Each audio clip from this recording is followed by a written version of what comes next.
Naitwa Catherine Emmanuel Lobulu, mkurugenzi wa taasisi ya UKIA Tanzania. Leo tunayo furaha ya kutambulisha mradi wa Tujali Pamoja katika halmashauri hii ya Meru DC.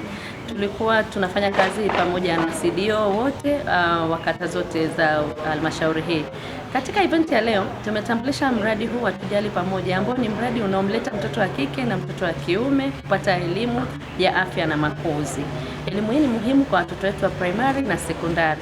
Pamoja na hilo pia tumetambulisha mradi ambao unafundisha vikundi vya wajasiriamali, vya vijana, wa mama, vikundi vyote kwa pamoja kwa ujumla. Kwa nini wanawekeza, kwa nini wanaweza kupata faida katika kile wanachokipata.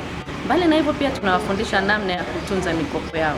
Lakini kuna elimu moja muhimu sana ambayo ni behavior change communication, namna gani ya mawasiliano, mabadiliko ya mwili katika kufundisha jamii kwa nini kuna tabia mbalimbali ambazo pia zimebadilika kati yetu sisi pamoja na jamii yetu ambayo inayotuzunguka. Maoni yako ni yapi sasa baada ya mafunzo haya kwa wananchi wa Meru? Yapi mabadiliko unayotarajia?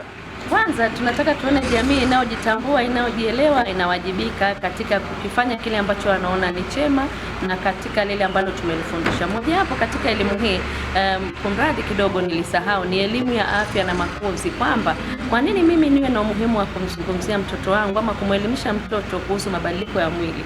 Kuna umuhimu gani kumweleza mtoto wangu kwamba kubalehe ni kawaida, na kuna umuhimu gani wa mzazi kuongea na mwanae mpaka afikishe miaka fulani au miaka 18. Nategemea kwamba baada ya elimu hii kutolewa hapa, sisi kama taasisi tunapoenda kutekeleza mradi huu vijijini au katika zile kata, tutapata kwanza ushirikiano mzuri sana pamoja na viongozi wetu wanaotuongoza, lakini pamoja na jamii, ili tulete tabia chanya na sio hasi katika jamii yetu. Nikushukuru. Asante sana.